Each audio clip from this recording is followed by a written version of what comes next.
to go live. We're waiting on my. There we go. Hello, Atlanta sports fans. Welcome. I have two very esteemed guests with me today. I have Mr. Brycey 2K. Feel like I should say pause every time I say Brycey. I have Bryce, my friend Bryce, with us, and I got Smitty 10K, and y'all know both of them. Bryce, Smitty, how y'all doing? How's everything going? Everything good, man. Won't complain. Won't complain. Just another day to talk about sports, man. Atlanta Hawks dig kicking up dust, and I don't know why because they ain't made much of a move, but we're gonna get into that. But yeah, man, Yeah, I'm good, man. I'm good. let's do it. Bryce, how you doing, brother? I'm doing all right, man. Doing all right. Just taking it day by day, and we'll look forward to because our first piece of some type of Atlanta Hawks action this Friday and the summer league starts for us. So I'm excited about it. I know you guys are excited about it. So, concerning the Hawks, let's get right into it. From what I saw, the Hawks had an opportunity to maybe trade Okonwu or Capella for BI, and they opted not to do that. Gentlemen, I'm going to open this up to the panel. Bryce, we'll start with you. What are your thoughts on that, and why didn't they do it? Just give me your thoughts.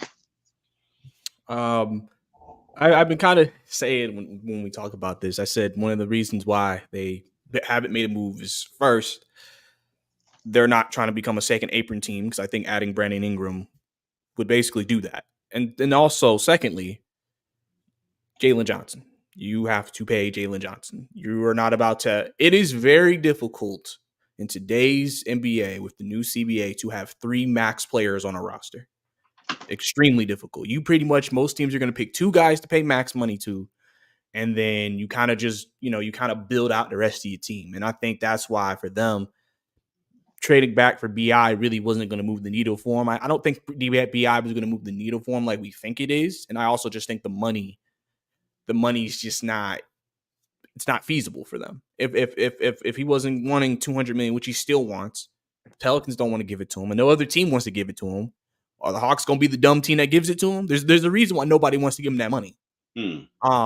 So because I can only see if we do that and then things don't work out, now we're going to be like, why did we pay him 200 million? So to just save all that, I think, I'm sure again, Pelicans need one of our centers. They do.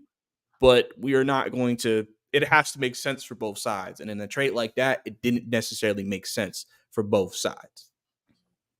Okay, understood. Smitty, thoughts? Absolutely agree, 100%. Said it on a video yesterday, man. You look at 208 million is what he's looking for. They're not gonna pay that. That first apron is enough, and we've talked about it on the show many times.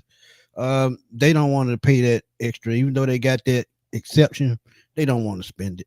They want to get back under the cap, which is why they traded DeJounte Murray to add more cap back to the team. Um, and you talk about Brandon Ingram. I said it yesterday, man. You talk about the injuries he's had the last 3-4 years. When you start to factor in injuries and he's getting older, those injuries are going to start hampering him down the road. And then a $50 million player can't afford to have him on the bench. Look at Anthony Davis, how much he's been hurt throughout his career. So you don't want a 6'9" guy that's just sitting on the bench, points just sitting there just wasting the win. You still paying him. It just don't make sense.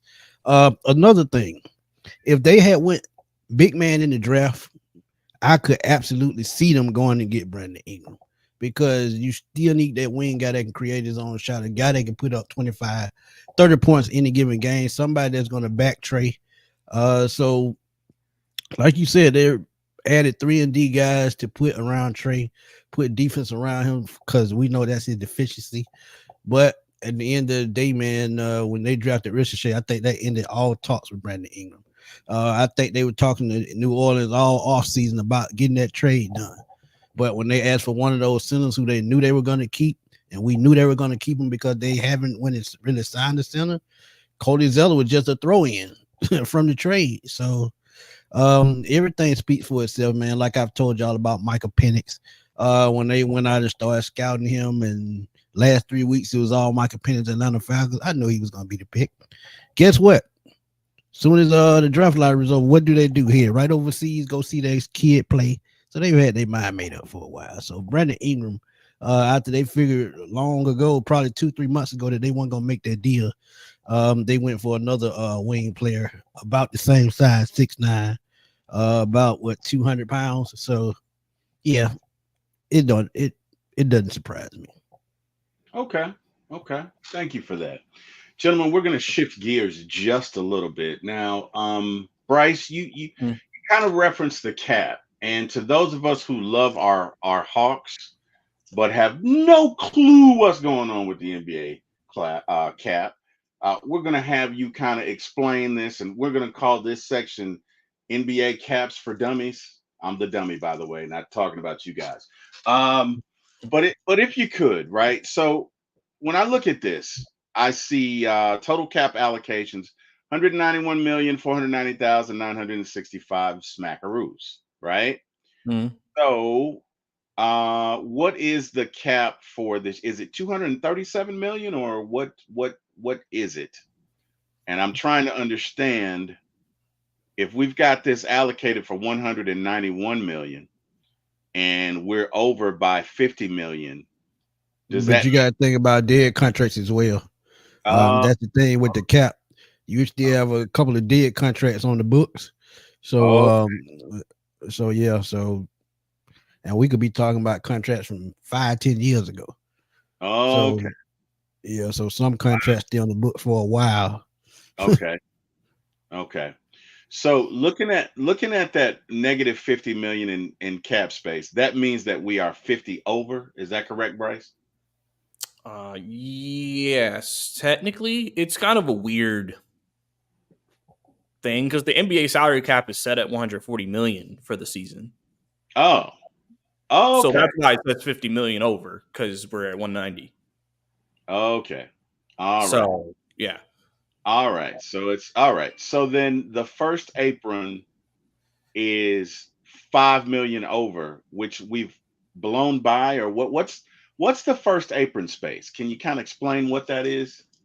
Um, I don't know the exact number off the top of my head, but basically that first apron is basically like what's been the salary cap for the new CBA, where you get into the luxury, you pay however much more per dollar that you're over in the luxury tax. That obviously comes usually from the owner. They pay that. If you stay in that, it will get more expensive over time, and it's like the regular salary cap that we've known before the new CBA has gotten into where they are now. Okay. All right. And then the second apron space. What Hmm. is what is that? I've been hearing people are afraid of this one. So what's the deal with Look at this? the price on it. Why, That's a lot of money. what? That's a, Yeah. that's a that's a 2-year NBA contract for some players. Okay, so is this the penalty that you're imposed if you go over the second apron? Is Plus the salary. okay. Okay, so this 16 million means if you get to the second apron, you're going to be charged that. Now, is that per player or is that just for like, okay, I'm in the second apron and you're just going to charge this blanket fee? You're going to be charged this blanket fee of 16 million, or is it I'm in the second apron and I've done it twice. The Hmm. first time I penetrated the threshold, I was charged 16 million, and the second time I penetrated the threshold, I was charged 16 million again. Is that how that goes, or is it just a blanket fee? I think it's a more expensive feed. So I think if you're in it and you stay in it, and I think that's more for like the off season because like there are teams like Dallas got into the second apron when they traded when they made trades at the deadline, I believe. So Tim like, Hardaway, yeah, but it one of doesn't those like guys. impact you as much in season because you're in season. It's more for the off season. If you're there, you stay there, Right. or you get into that area because of salaries bumping up, things of that nature. That adds on to the money that you're spending. The major thing about the second apron that why teams are trying not to be there is more just because of the restrictions that it has on your roster. Oh, You are unable to sign, I think, mid level exception players. You can't sign buyout players. And basically, like, I think that I think you can still do players with bird rights that you have, and I think that's fine. But I think the guys who you don't have bird rights, those can impact you, their salaries. I think, like, I was reading a little bit on this, like, basically, like, let's say you sign a veteran to a minimum contract. If you try to keep him another year, you have to add 20% to that. So, like, if you're in that second apron. So I think, like, with that, what it basically does is it kind of restricts you. You can't, in a trade, take on more salary than you're giving out. You know what I'm saying? Like, some teams will take on more salary, but you can't in the second apron. You have to get equal or less salary, things of that nature. So that's why they sometimes say, like, if you're in that second apron, you may have to trade a player for nothing because Okay. you just can't. Realistically, if you're in it, you're not trying to stay in it. You're probably trying to cut some salary. So Yeah. it's one of those things where they were talking about, like, with Phoenix, like, would they have to trade a Bradley Beal or a KD or a Devin Booker for nothing potentially if things don't work out? Because it's not like you can acquire. I mean, you can acquire a good player for less money, but, like, you're not going to be able. The way you value those players, you're not just going to be able to kind of be like, oh, maybe we can take a little bit more salary on, add a couple of key players. That's why they have to be very particular about who they sign, who they bring in, because they only have so much they can do and sign with, and things of that nature. So it's one of those things where just basically teams are like, nobody wants to be restricted on what they could do, Right. because that's their way of keeping teams from getting too stacked. They felt like teams like the Clippers and teams like the Warriors under the last CBA, they were cool paying the money. That's how they're able to stay great. That's how they would get Kevin Durant. That's how they're able to just continue to add and add and add, because That's all I owners was who are going willing to to add to pay. what he was saying. Yeah, that was put in place to keep super teams down.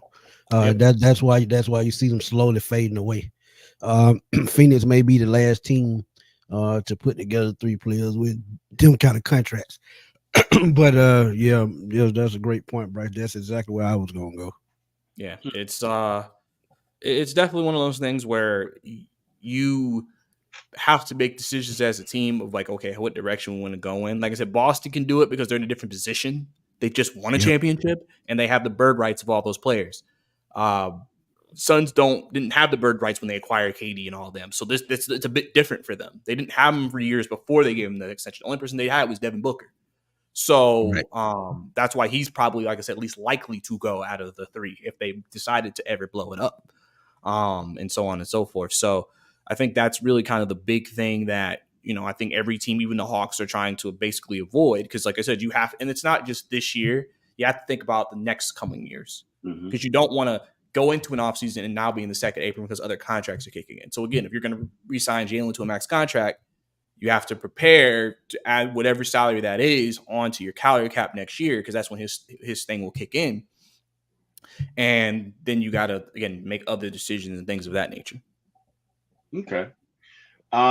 Justin Swisher says, do you guys believe the Hawks are in a slow rebuild? Smitty, I'm gonna start with you. You feel we're in a slow rebuild, or are we tooling up to do some damage next year? Like, what are your thoughts regarding that? They've been in a slow rebuild ever since Travis Link stepped down. Because, as I tell y'all all the time, every GM wants their own style of players. Every coach wants their own style of players. So every time you switch coaches or GM, just be prepared to get new players in, because that's just the way sports works. Because not every coach has the same philosophy. So it's been a slow rebuild the last 3 years. And unless they add a key piece in the next 2 years, it's gonna be the same old song. I felt like even Zach LaVine's contract of $43 million, you trade Clint Capella or DeAndre Hunter to Chicago and add a first round pick, maybe their protected pick, with what they're offering, getting a first round pick and 2 second round picks back in return, I'm making that deal all day. But hey, what do I know? Those picks could speed up the rebuild. But yeah, it's a slow rebuild, and it's been that way. Like if they change coaches next year, same story. So, but one thing, if y'all remember me saying, I know you do, Terry. That's why I said strong foundation is everything. You got a foundation in place You don't have to worry about a rebuild because all you're gonna do is take away pieces, add pieces, take away pieces, add pieces. Until they learn how to do that, yeah, it's gonna be the same thing year after year. Yeah, that's biblical. Agree with that. Bryce, your thoughts? We in a rebuild, or are we stacking up for the next 2 years, or are we like the league's best kept secret?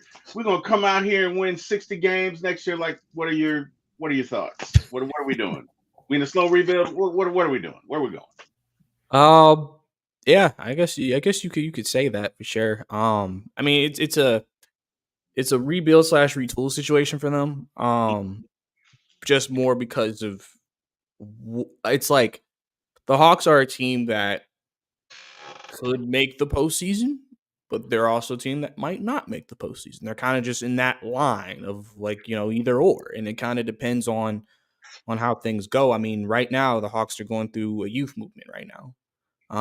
They're relying on a lot of youth to kind of get this team where they need to go. Which, again, you may see more teams do that in general, just because of, like I said, the salary cap situation, and obviously having bird rights is even more important now than even before. So, I think overall the team, yeah, they're this team is an interesting situation because they're kind of, I think, finally trying to build this team out the way that Quinn would like his team to be built out.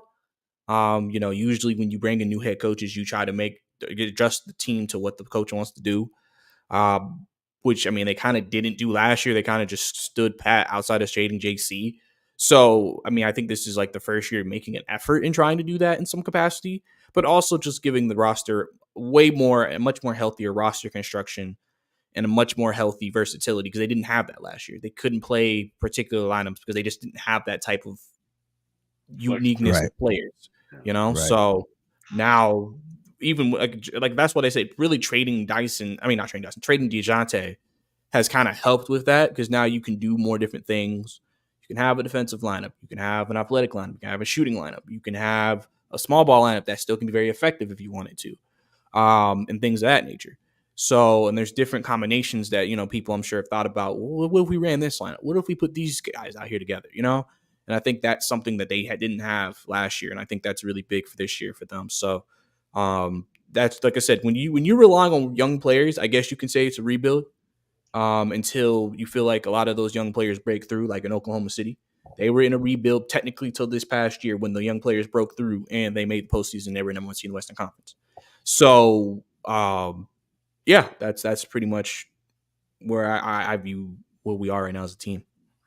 And they got lucky because when they traded Paul George to Los Angeles, they got a superstar return. So they put, and again, they put down the foundation. They built around SGA, and you seen what he's become over the years. He was an MVP candidate last year.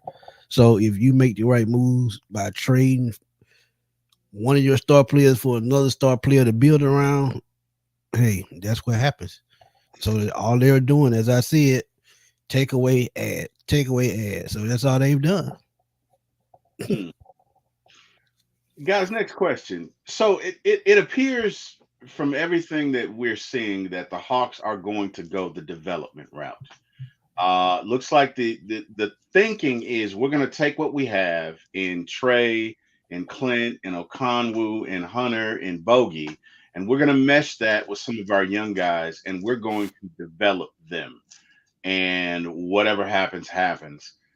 With that being in mind, Bryce, going to start with you. Is there a clock on this rebuild? In other words, if I am the majority owner of the Hawks, right, and we come out and we basically suck big donkey hooters this year, and we win 25 games, and we come out next year.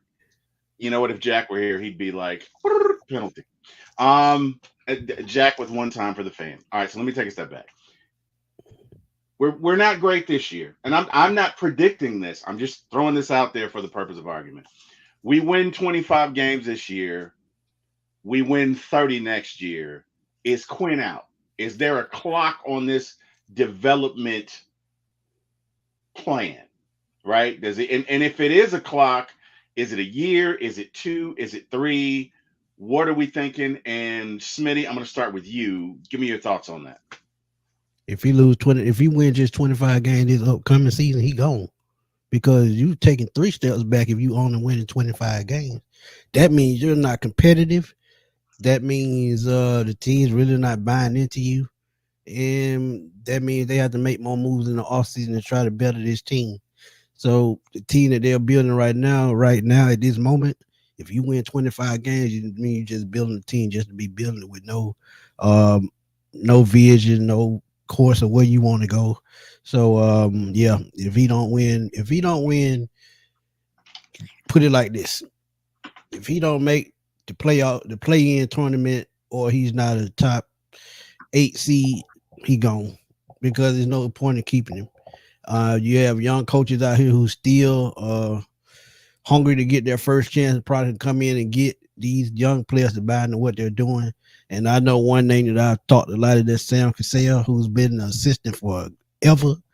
You get a guy like that to come in with these young players, I think he can get the best out of them. And you got to think about when they hired Snyder. Um, a guy named Ume Udoka was on the market after he got fired from Boston, who I think could have come in and done an exceptional job with his team, and he would have built that coach pop type roster like he built with the Celtics in San Antonio. And what do they like? Well, not Boston, but what does San Antonio like? European players. So I mean, it would have fit perfect. So I had 25 wins. He got to go. And I hate to say that because I'm tired of seeing coach in, coach out. Moving, man, moving back. Bryce, thoughts? What you got? Yeah, I mean, if they won 25 games, I mean, there's not really much you can do to defend Snyder and them. Plus, I mean, then it makes the front office look god awful because you move Murray and then you lost 10 more games than you did the previous years. So that would be like a disaster if that was the case. So I mean, that kind of just equals that. But I think realistically, for the team, I mean, you brought in Quinn and he brought in the staff you brought in to develop. I think that was the number one thing they wanted when they hired Quinn, is to develop. I mean, because they needed a person who's going to invest in that. And like I said, we have evidence. Jalen improved, Hunter improved some skills, Kobe improved, Vic Krejci improved. You have multiple players who improved under him. I mean, some people even said, regardless of how the season went, Trey may have had one of his best years. So I think that you've seen that. I just think in the same time, I think you have to also look at the fact that, it's one of those situations where I think you with the youth movement, you have ingredients, but you just don't know what the ingredients are going to be once they're put together in that dish. You don't Right. know. And I think that's why, we are in this move of just, we have no idea what this season is about to bring. We don't know if we're going to be good, if we're going to be bad, if this was a good move, because a lot of the guys that we're asking to step up are younger guys, really having to, really take that first step into the rotation and be a big part of what they're trying to do. Mm-hmm. So I think that's why everybody, you're going to be like, I don't know, like we all like Kobe, we all like Gay, we all like, Congo, we like Jalen, we like them. But now we understand, like, okay, depending on what they're asking them to do, they have to take these steps. And it's like, okay, are they? It's not that we don't think they can be good. It's just, but are they going to do what we need them to do if we're going to be good? Because it depends on also what your expectations are. Yes. I think, if you're thinking championship, Eastern Conference Finals, I think that's a little far-fetched. But if you think playoffs, maybe second round, depending on matchups, because that's what depends on matchups and how things go. I mean, that's more obtainable, And I know people, are also looking at, like, how is Trey going to want to stick around? I mean, for the most part, I feel like Trey, to me, is planning to play out his contract, and as long as the team is competitive, because I think that's what you do when you have stars in this window. They usually don't start really like pushing to potentially leave till like the end of the second contract. That's why I said it's a unique situation, because Trey, I think, is like a few years out from that.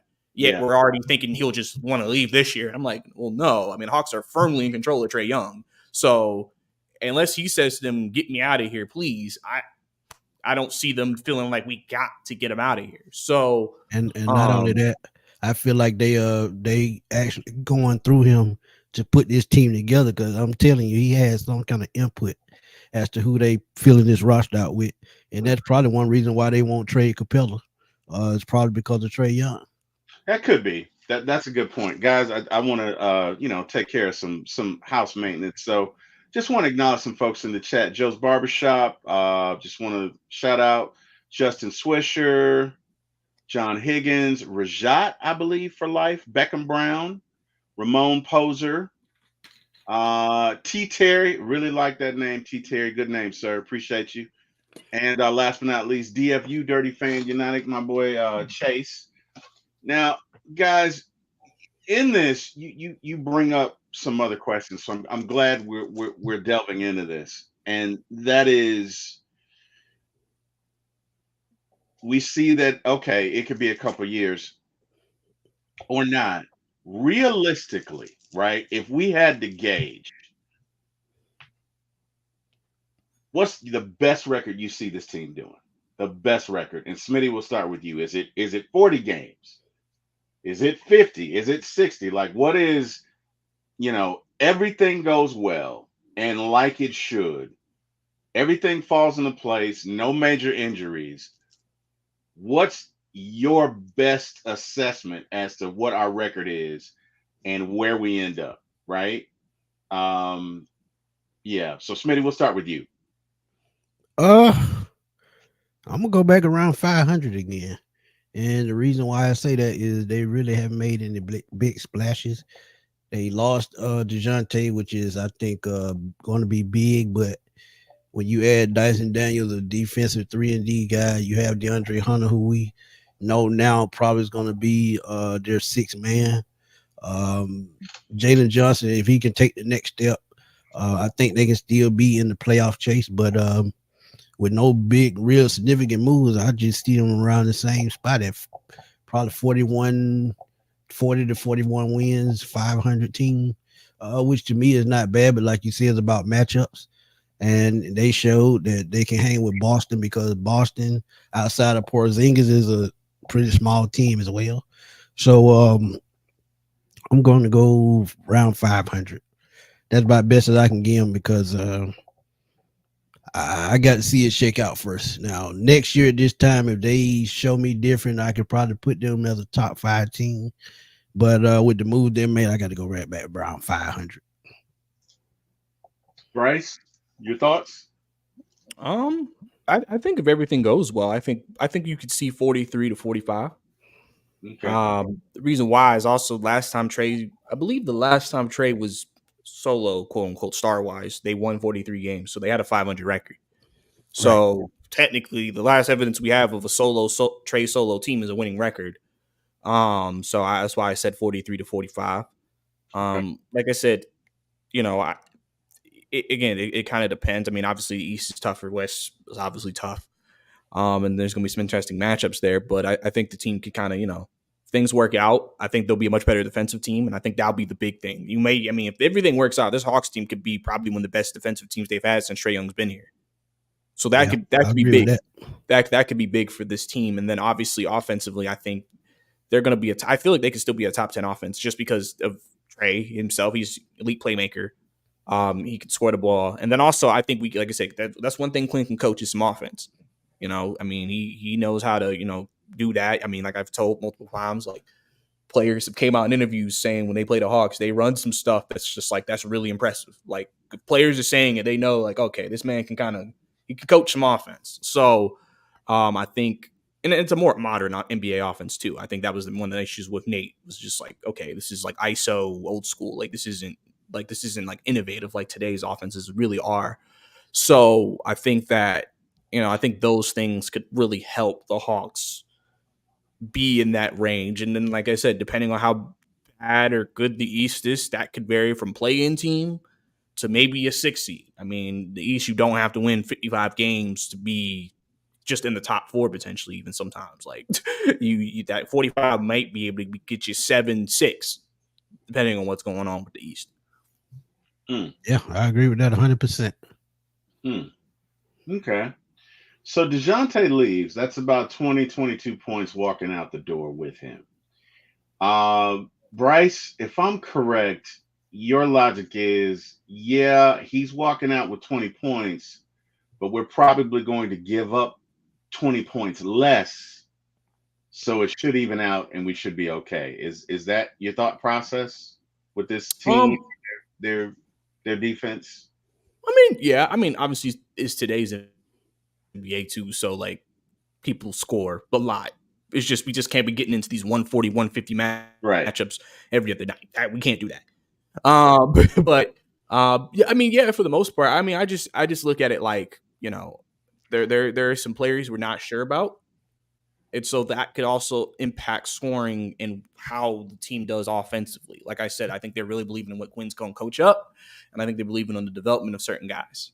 Obviously, the key to the whole thing is Jalen Johnson to me, and what he becomes, because if he becomes what they need him to become, that could really open the door for this team. Just because I know one thing people are saying with DJ gone is, oh, well, who's gonna like play, especially playoff time? Like, okay, the teams are gonna trap Trey. Who do we have? Hmm. Jalen. Like that's that. Like if like I and because remember, one of the most underrated skills Jalen has is a passer. He Yep. has good vision on the court. And I don't know if you guys remember, they did this. They did this a few times. I think this past season they wanted him to do more point forward stuff because they're trying to help him develop that part. But one Yep. thing Jalen's really good at is being a connector. A guy who, they did this, and the one game I can point out is the playing game against the Miami Heat. And they use Jalen a lot like this, is like a connector role where they would get the ball out of DJ or Trey's hands, let So he can bring it up the Jalen floor. Uh-huh. and then like they'll be like, let's say they let Trey bring up, and then like he'll be like Jalen like in the middle of the floor at the top of the key, and then they'll give it to Jalen, then they'll move, and then they'll still run play, and then Jalen just finds the right guy because Jalen can do that. So that way you can't just collapse on Trey or anybody like that. The issue is with Trey when we faced Miami Heat that other time, we really didn't have a guy who could do that. Jalen can do that, and now he's also more of a threat offensively. So now you get him like in the middle of the paint, he can drive on you, or he can find the open guy. And like I said, that's a way they can continue to also help maybe Trey be more off ball, and things of that nature. Maybe obviously with shooters, bogey in the corner, something like that. So I think that to me is kind of what they're hoping on to replace. Obviously, they want higher points from Jalen, but I think the passing thing and the playmaking thing, they're hoping Jalen can take another step in as well, and could be one of those important skills that he could have for this team this year. And it's different because it's coming from a wing player; it's not coming from a guard, so it's a Right. different setup. It's like, because now if you want to trap Trey, then they can get out to Jalen, and then, like I said, Jalen's probably our second best player. You have to give attention to Jalen. So now as a team, you got to decide: do we attack Jalen, try to get it out of his hands? But now he has the ability to kick it out because he's a good playmaker. So I think that in and of itself, I think is where I kind of feel like if that works out, they'll make those improvements within the team, and then they'll still work out. Like I said, a lot of it's just like there's a lot of like we have a plan. We gonna hope the plan goes well. We're gonna hope these players improve to a certain point, and hope that gives us the success that we want, even with DJ gone. And also if their defense gets better, that means more transition points. And when you talk about transition points, that's what Trey excels. Somebody that can facilitate the basketball in the transition game. I think that's going to be key as well because that adds more points to the team as well. So um, that's a great point, Bryce. Great point by Jada Johnson. No, that really is. And it seemed like when we went on that run in 21, we had a lot of transition buckets. It was it, or am I misremembering? Or because it feels that way. It feels like a lot of what we did was, we'd get down 20 points, and then Trey would wake up, and then the team would wake up. We'd start playing defenses, and we'd start, you know, on a fast break, kick it out 4-3, boom. Trey goes in for a lob, boom, and the next thing you know, we're up by 10. So if we can get back to that, yeah, that's great, guys. What I want to know is who or whom, as my mother would say, who do we need to take that next step in order for this Hawks team to be a viable playoff team? We know we got Bogey, we know we got Hunter, Obviously, they got to step up. You can book Bodie. I mean Bogey for a certain amount of threes, certain amount of points. I think when Hunter's healthy, you can do that. Obviously, we got Trey, Capella, Okonwu. We know to expect for them, but we've identified JJ as having to take the next step. Who else do we need right now on this Hawks team that's, let's say, a second year player, right? Who else do we need to take a quantum leap or a large step in order for us to get to that next level that we're trying to get to? And Smitty, I'll start with you. Who do you think I, that I would say Okongwu. If you're putting all your marbles into Okongwu and Capella at the five, I think Onyeka has to take the biggest step because we talk about Clint getting older, and we seen, to me, he took a step back last year. He's still outside of just doing layups and dunks. He's not a mid-range shooter, and that's something I think Okongwu is trying to develop into, getting his jump shot. And if he can do that, his mid-range shot, I think he could be the key to unlocking his team, because I just said with transition, you got to have somebody to be able to protect the rim. And since they didn't go out and get a center, you're going to roll on Yucca and put your marbles into that bag. Hey, he's got to come through. If he can average 15 points a game and maybe 10 rebounds, I think he's doing his job. But as far as Capella, I'm not putting all my eggs in that basket anymore. So it has to be on Yucca, because he's the future at the center position if they don't make another move for a big man. So he's got to be that guy to protect the rim. okay? Bryce, thoughts? Um, I'll go in a different direction. I'll say Kobe got to take another step.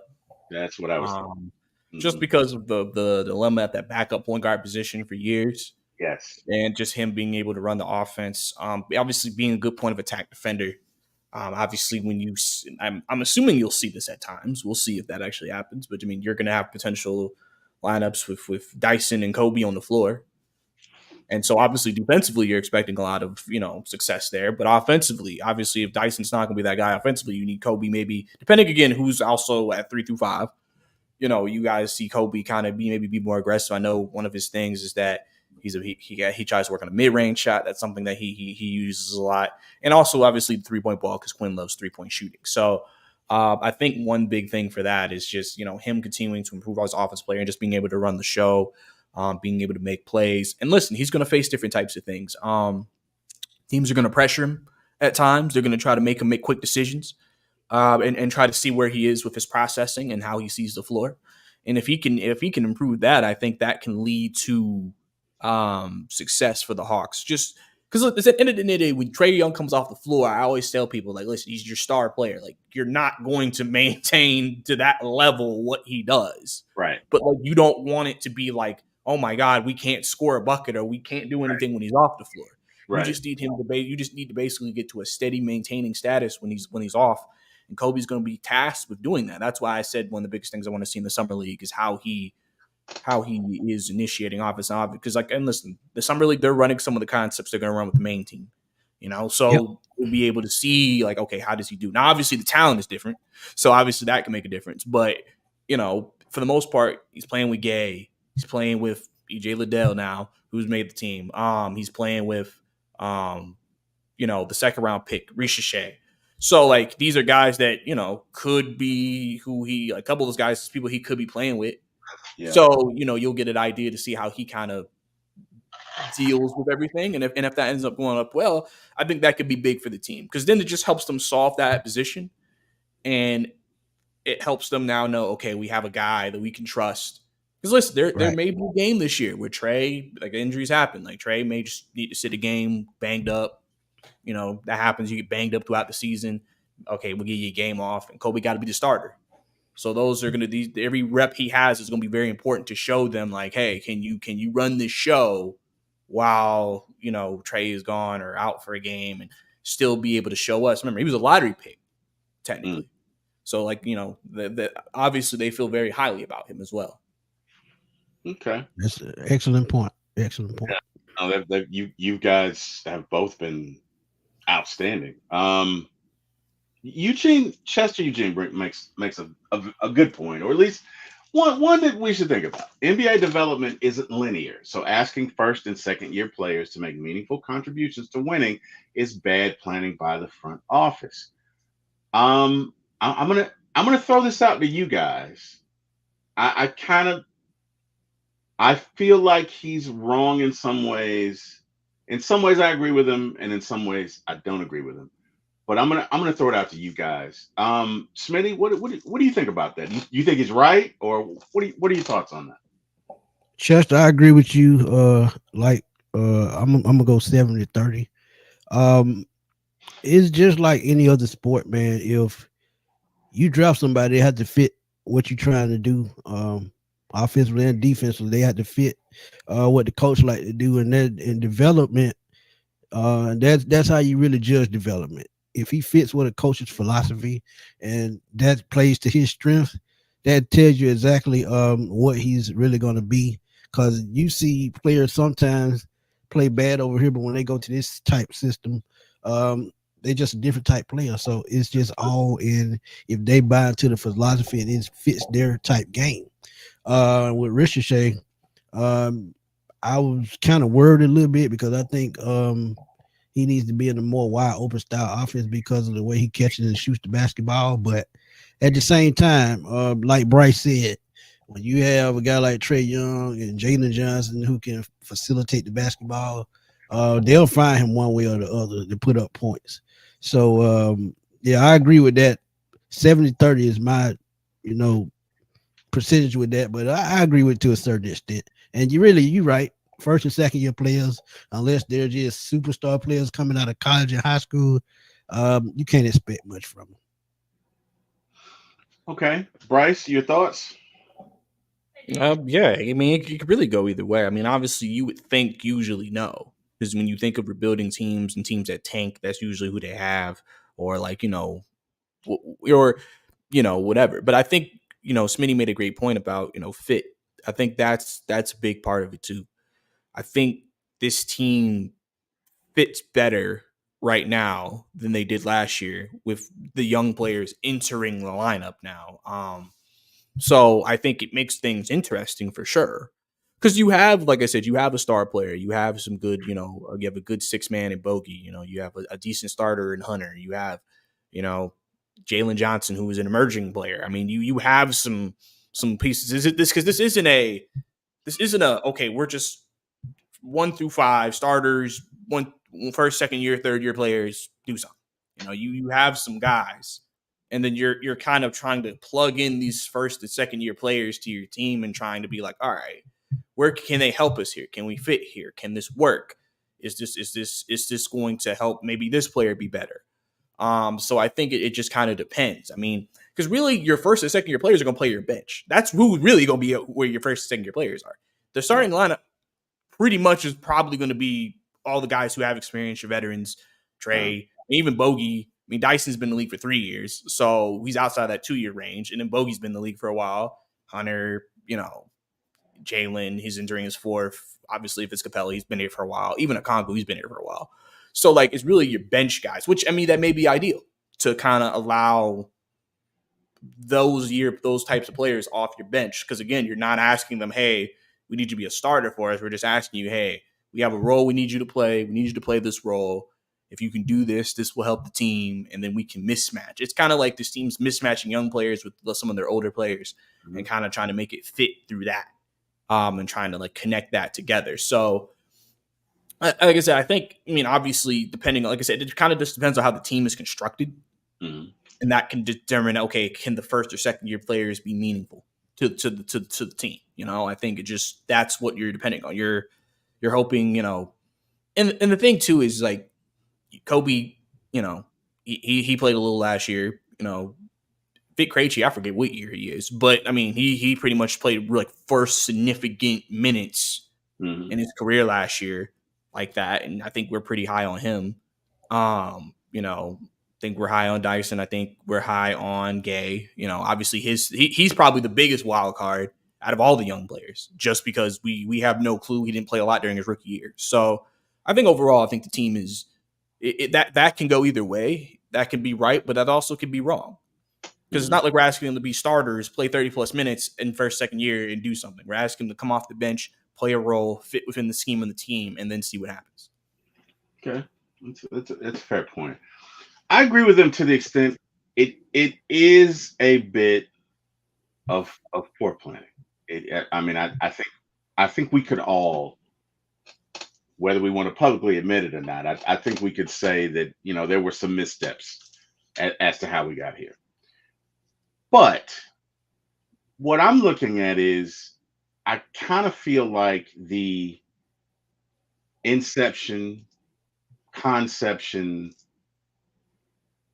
the introduction of the super teams has led to the stunting of growth to first and second year players because you just don't get the opportunities, right? To me, I feel like, especially if you're drafting first through, let's say, 5, if you're drafting a guy, picks 1 through 5, he needs to see significant time that first year. That's my opinion. That's not always the case in the NBA, right? That's not always the case. And to your point, Bryce, you brought up Krejci. If we did not have the injuries that we had last year, I don't think Krejci gets those opportunities. And look at that. You got that on the bench. You don't even know what you have. Why? Because you haven't given that guy the opportunity. Why? So I don't like that we're in this situation. I'm such a hypocrite. I don't like that we're in this situation that we have to do it. Like I said, I'm a hypocrite. I know. I am. I can admit that. But I think that more teams should do it because you got untapped talent that's on the bench that you don't know anything about. You get what I'm saying? Does that make sense? So I agree with Chester to a certain extent. We are here because of poor planning. But I do think if you don't put these guys in a position, you won't know what you have. And guys, we could have a championship team. Just kidding. We could have a playoff team this year. Maybe a team that wins a couple of series if we can develop these guys. I don't know that there's an emphasis on development in the NBA. I guess that's really where I'm going. To me, in the NBA, it's either you got it or you don't, right? There's some players that hate rookies. Like, who was the guy that Quinn replaced? Nate McMillan? He hated rookies. I don't care what anybody. Nate hated rookies. Hated them. I'm surprised he didn't make them take a different plane. He was not a fan of rookies. But he didn't play them. He did. Y'all know I'm telling the truth. Whatever. Y'all know I'm telling the truth. Okay, so to me, that's a waste. Why draft a guy if he's just going to sit there for 3 years? And hope that he doesn't have to come in the game. You're not doing him a service, and you're really not doing your team a service, because if you have to use him, you're going to suffer because you've not put him in that position. So I guess my point is there's a balance, right, between winning and development. And I'd like to see more NBA teams get back to it. We won't, because, again, the thing that's germane to the NBA is you pretty much know who's going to win from the beginning of the year to the end. If you give me a list of 5 or 7 teams, I think everybody at the beginning of the year said Boston was probably top 3 as to who would win a championship, right? And they won.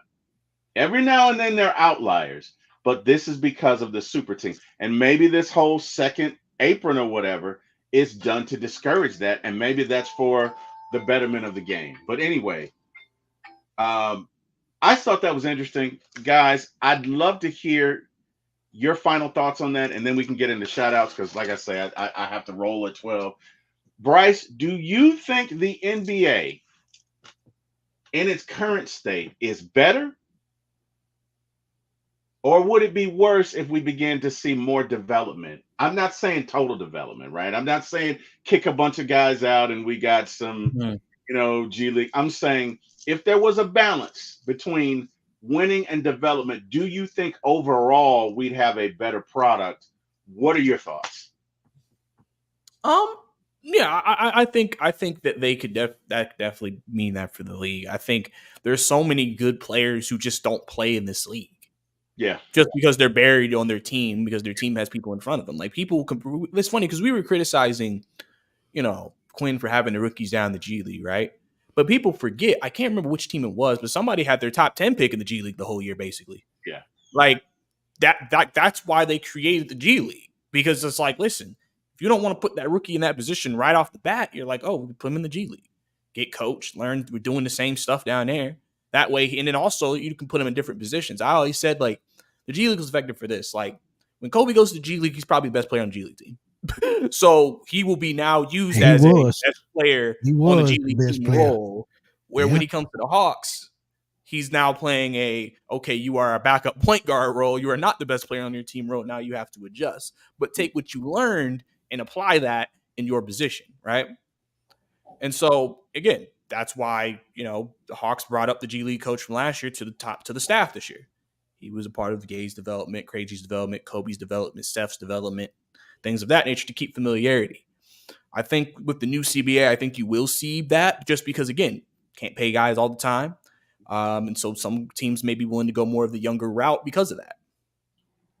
And, so I think realistically overall, I think that's I think it'd be better, good for the NBA product. It'll be good for players just to get the ability to be able to play and just be able, because like I remember, I'm not gonna go to the list, but I just know there's been multiple guys who people have talked about can play, has talent, can do something, but just don't play because the way the team is, it's like that's not how it is. There's guys who are hooping in summer league, hooping in the G League, and people are like, why are they not playing on the main roster? And it's just like it's not the way the team is set up. I mean, you're not just going to force this player out of his position.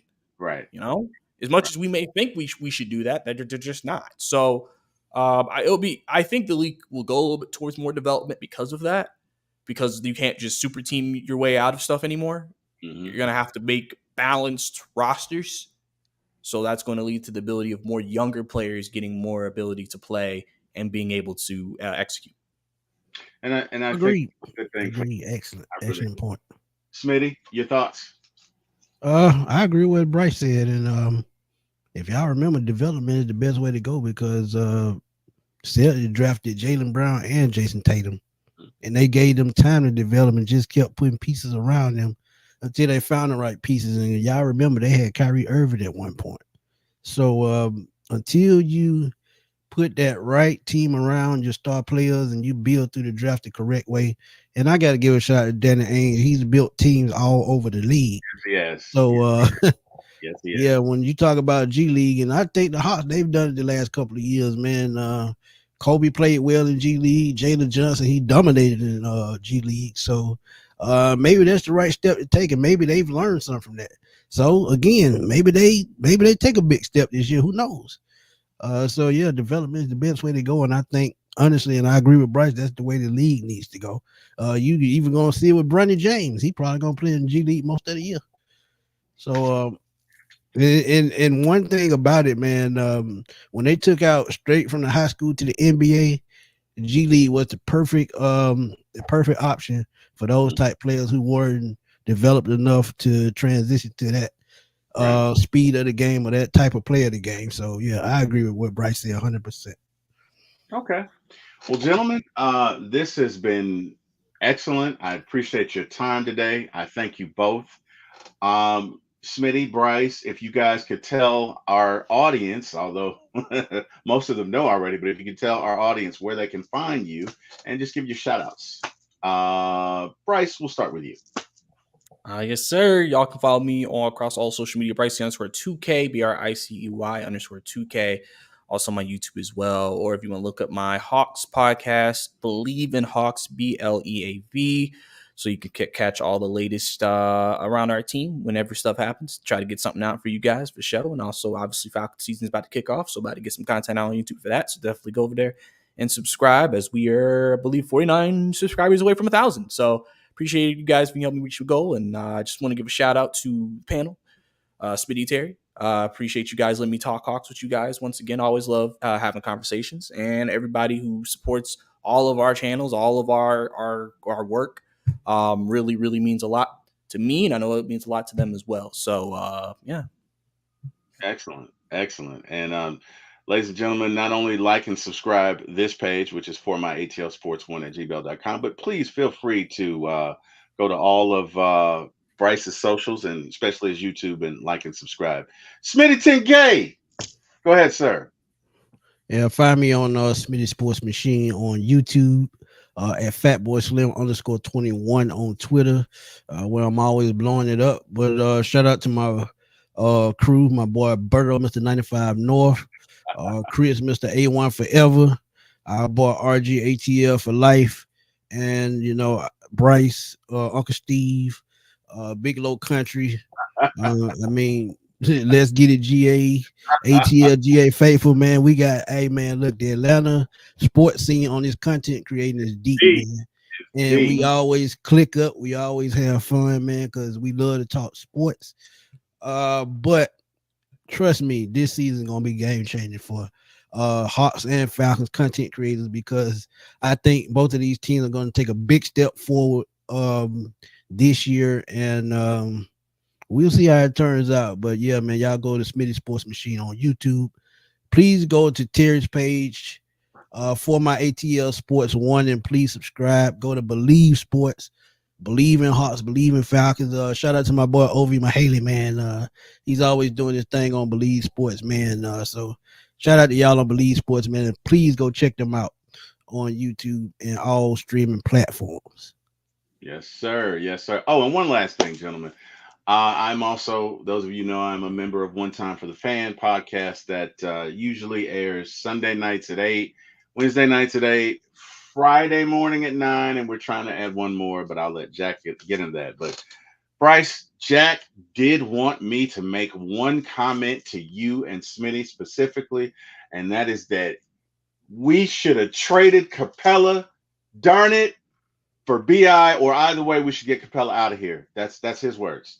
But he wanted to make sure that I let you know that Capella needs to be gone, sir. So I don't know how you feel. Well, I mean, if the owner wanted him, and then we could just talk. That's it. I don't know how you feel about it, but he was like, "Hey, make sure you let him know." Because I said, "Hey, Jack, you want to come on?" He was like, "No, but make sure you let him know." So I'm telling the world, okay. Hey, Jack feels like I said before, Terry, when we drafted Ricochet, Brandon Ingram that was it. That was it. I got it. No, in all serious, guys, thank you so much for joining me. I appreciate it. I'm humbled that you guys would share this space with me. I'm so appreciative. To the fans out there in the chat, thank you all. Thank you for joining us. Really appreciate it. Want to thank God for this opportunity. Thank him for waking me up. Without him, there are no opportunities, and I would not be here. Got to thank him. Want to thank my family. Obviously, my One Time for the Fan crew, Mr. Jack Spade, Carrie, Chase, Bodie, everybody. Appreciate y'all. My 95 North people. Obviously, want to thank y'all. Obviously, Bryce, Mark Cheney, if you out there, Chris, Berto, Big Country, Uncle Steve, who is hilarious. Uncle Steve is hilarious, man. I got to get him on one of these.